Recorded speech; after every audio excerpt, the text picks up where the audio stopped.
Hello everyone. I want to talk about a subject.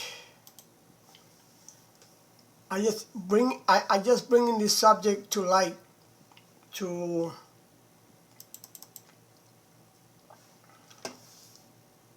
tell you what should you do, what can you do when you retire. The most important thing is to not tell nobody that you retired. Don't tell nobody. Only a certain people in your family. Don't tell the whole world because they are going to go after you. Trust me. They're going to go after you. Excuse me, let me put my thing over here. They're going to go after you, and since they know that you're retired, the first thing that comes to their beautiful minds is the dollar sign. Ding, ding, ding, ding, ding, ding, ding. It comes like that. It just pops.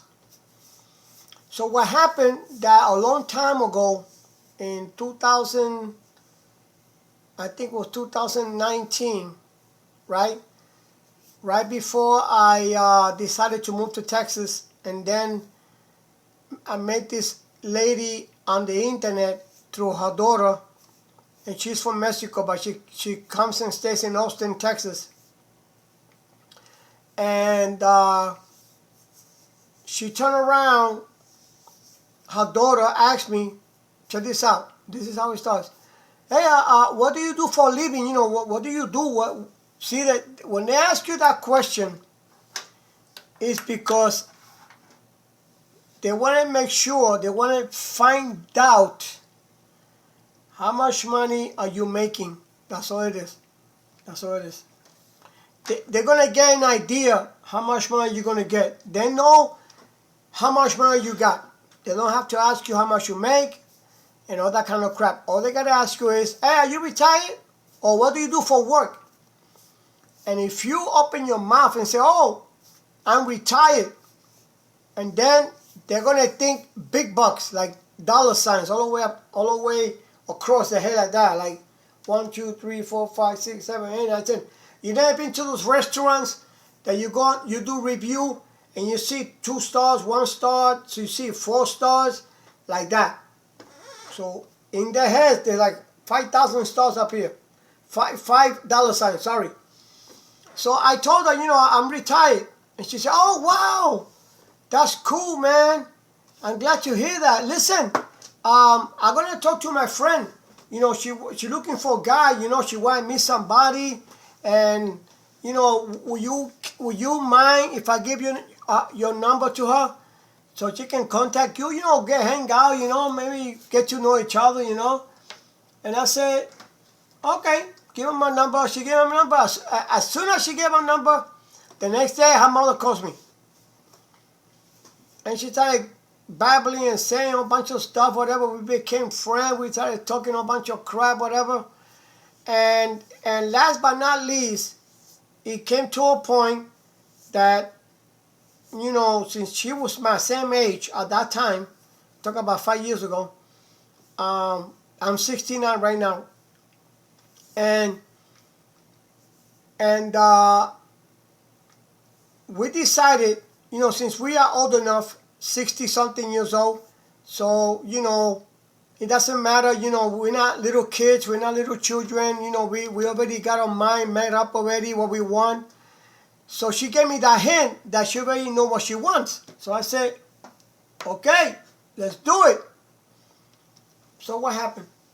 I went, I did all my paperwork, I got my passport, I did a bunch of stuff.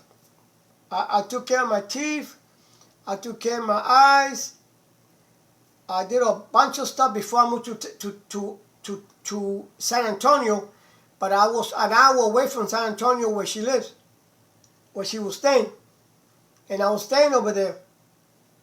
And then I took her to Arizona. I don't know how that happened. I forgot. No, before that, was 2018. I bought a Ford Fusion, and I had an accident, so they gave me a rental for 2 weeks. So I took the advantage to go to Austin from Arizona. It took me 20 hours. I went all the way straight, and we met, we talked, and then I took her back to Arizona to stay with my family. Then from there, I took her to Vegas. I paid for a lot of things. You know, I paid her for her way. I paid for the tickets. I did a lot of stuff. So she was thinking, well, this guy got money. So she went back to Mexico, and I went back to New York. And then I moved to San Antonio, but I went to Austin first. And then when we got married in 2019, which was March of 2019, we got married in Austin, Texas, Travis County. And then I moved in with her in Mexico. And when I got there, you know, the real self normally comes out. You know, the real person comes out. And a lot of things started coming to the light. A lot of things started coming to the surface. You know, when a fish dies, it comes up outside the water, belly up. Okay, so that's what I'm talking about in that term. That's a Wall Street term, but I'm using it for here. So a lot of stuff started coming out. And I said, wow, this marriage is crazy. So it turns out that this woman, she wanted me to pass her $500 of my own money, my pension money. And I said, why do you want me to pass you $500? Because over here the custom is, you know, in Mexico, that you gotta give all your money to your wife when you're working and stuff like that. I went, oh yeah, no kidding. I gotta give you all my money. All right. So what else? Oh yeah, you know, because you know, I know you're not working and you retire. I guess you're getting a pension, whatever. I said, yeah, I'm getting a pension. And she says, how much you getting? I said, I'm getting this much. She said, okay, so give me $500. You keep the rest. And I said, You know, after I finished paying off my car and the insurance, I stayed with, at that time, I was staying with almost close to $850. So she wanted me to give her $500, which I did twice. And then at the third time, I said, you know what? I told her, you know what? F you. She said, what? Whatever, in Spanish. I told her in Spanish, vete para el carajo, vete para la mierda. I told her, get out of here. I said, what the hell you think do I look like? Like a freaking stupid idiot? Do I look like un bobo? A stupid person doesn't know what's going on? You got 2 houses. You got a car. You got lands. Well, at that time, I didn't know that. I found out later that she had lands. And then, on top of that, you turn around and you got almost $1 million pesos in the bank, which is equivalent to $50,000. Plus, she works. And she got 2 houses. And I said, wait a minute. So you want me to give you $500 on top of what you got, and you make a lot of money working, because she deals with silver. And I said, you're freaking crazy, bro. You think I got the face of an idiot or something stupid, whatever? And I told her, I'm not going to give you my money. Twice is enough. I'm sorry. I feel violated, and I feel that you're doing it wrong. I feel that you are trying to get over, and I'm sorry, Charlie, but get the hell out of here. Anyway, she started changing. She even got worse. And what I'm trying to tell you is, my dear comrades, if you are a retired person,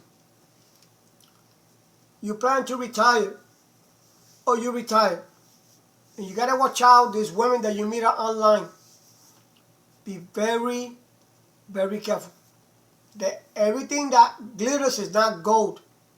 So just because you meet a nice woman in the internet, on Facebook, whatever, be very, very careful. I'm serious. Because some of these women, their minds, all they're thinking is turning like that, like a slot machine over there in Vegas. That's all they're thinking. It's money. They're not thinking about your love. They're thinking about falling in love with you. They don't think about loving you. They don't think about cooking for you. They don't think of all that crap. And they might even go as far as pretending and feigning just to get the freaking buck that you got in your pocket. Even if it's $2. They could just get their hands on it. They're happy about the balls. So you got to be careful. Be very careful. This is not a freaking game. I learned the hard way, man.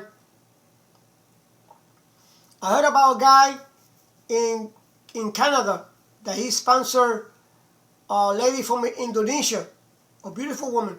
He fell in love with her. Oh. So guess what happened?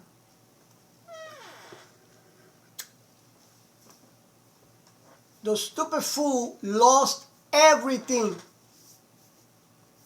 His pension, he lost his house, he lost his shirt on his back. The guy was in the street with nothing. How the world did that happen? The girl, she moved in with him from Indonesia. He paid thousands of dollars for this stupid BS. She turned around and created a false report that he abused her. Took him to court, and he lost because it was his word against her. It was a word against him. I think that's how it goes, right? And the guy lost everything. So now the government of Canada is seeing to it that this doesn't happen again, and they're advising men not to do what this guy did. So that's why I'm telling you. So whatever it is, please be very careful with this Indonesian women, Filipino women. Be careful with these beautiful, nice chicks, whatever. They're going to take you, brother. They're going to take you and they're going to pelarte las nalgas. In Spanish, that means that they're going to strip your back. And they're going to leave you without nothing.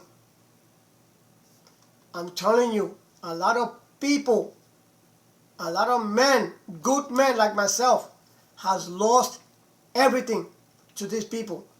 And these people, what they're doing now, they're living like kings and queens over there in the country, getting all that money. And you like a freaking fool, collecting welfare, working in McDonald's. Get it? Be careful. This is not a joke. It's real. There's a lot of freaking scams out there that you won't believe. Listen, there was a guy in Brooklyn that I didn't meet the guy, but he was a friend of my friend from high school. I forgot what's his name. And he told me the story about a young guy in Staten Island, New York, that he met this beautiful, gorgeous, I mean, like she was cut out from the Playboy magazine. Beautiful, gorgeous, body is perfect. He fell in love with her. Oh my God, they did everything. They, you know the works. I don't want to get into that. Anyway, guess what happened? That guy had thousands and I think a couple of $100,000 in the bank. He had big TVs at home. Remember the big giant big TV that it used to be worth like $15,000 or $8,000 or something? He had jewelry totaling over $30,000. He had furniture worth over $5,000. He had the best of the best. He in Staten Island, New York. One day he went to work. He came back home. The house was empty. His bank account empty. So he hired a PI guy, private investigator, and the guy couldn't find her. And he told my friend, this is nothing but a ghost. This is called a ghost. You cannot find these people no matter what. So the guy lost all his jewelry, lost all his bank account, lost all his TVs, lost all his furniture. He lost everything that was in the kitchen that was expensive. The guy had money. And they don't know about that girl. I don't know if they found her. I don't know. That was 5 years ago. The thing is, people, please, I'm imploring you, be careful. It's not funny out there.